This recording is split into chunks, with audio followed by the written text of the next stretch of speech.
Idinadana sa Maynila sa April 24 to 26 ang kongreso ng pinakatanyag ng mga chef sa buong mundo.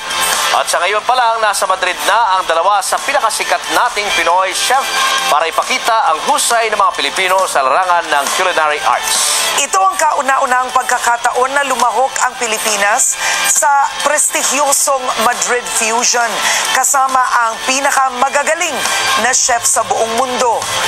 Ang patok na balita, ibandila mo Europe Bureau Chief Danny Buenafe.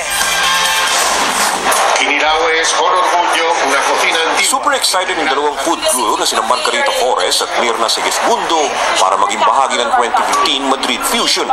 Dream come true nila na mapili bilang food presenter sa tao ng kongreso ng mga superstar chefs sa iba-ibang panig ng mundo. Sa kanilang presentation, ipinagmalaki nila Gaita at Mirna ang lutong kinilaw na anilay kakaiba at culinary jewel ng Pilipinas. And let us not make the mistake of thinking that kinilaw was something that the Spanish or the Chinese or whoever brought to the Philippines, because kinilaw is pure 100% Filipino. Si Mirna ang retired head chef ng restaurant 9501 ng ABS-CBN.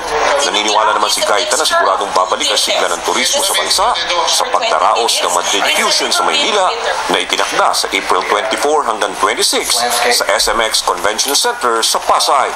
Itong ikatlong pagkakataon lamang na isinasagawa ang Madrid Fusion sa labas mismo ng Madrid matapos sa Mexico at Japan.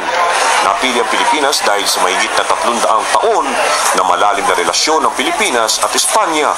Maraming Pinoy dishes ay may malaking impluensya mula Espanya.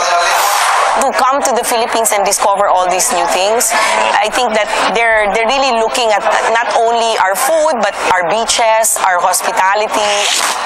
Kinikilala ang mga Spanish chefs na pinakamahuhusay sa buong mundo. Dalawa sa kanila ang kasalukuyang nasa listahan ng best chefs sa culinary sector, sina Andoni Luis Aduriz at Elena Arza. A fusion of chefs of all over the world, but also with Filipinas, no? And I'm looking forward. I've never been in Filipina, and I really wanted to go for many, many years. Alam nyo mga kapamilya, bihirang mangyari ito sa atin sa Pilipinas, sa kasaysayan ng ating kulinarya, ika nga. Hindi lang ang Congress ang activity nito, ang buong Manila ay mabubuhay sa pagkain. At dahil sa Pilipinas ang sentro ng susunod na Chef Congress, patok ang Philippine stand ngayon sa 3-day Madrid Fusion na lumalahok sa unang pagkakataon din. Pinatikim sa mga dayuhan ang 5 kakaiba o distinct Pinoy flavor na maalat, matamis, mapait, maasim at malinamnam na mga pagkain. Danny Buenafe, ABS-CBN News, Madrid. Ang galing naman ang pinadala talaga natin. O, hindi, si Gaita, sobrang galing. Sabi mo si Mirna, ABS. Oo, chef natin. Oo, ang galing, di ba?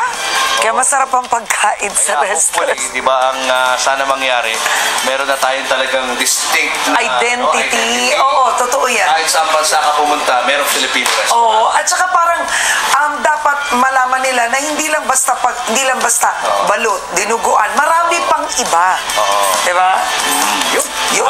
At nagdara naman ng isang araw ng ating pagbabalita, isang araw na bahagi na ng kasaysayan. Sa ngalan ng pagmamalasakit sa bayan sa ilalim ng nag-iisa nating bandila.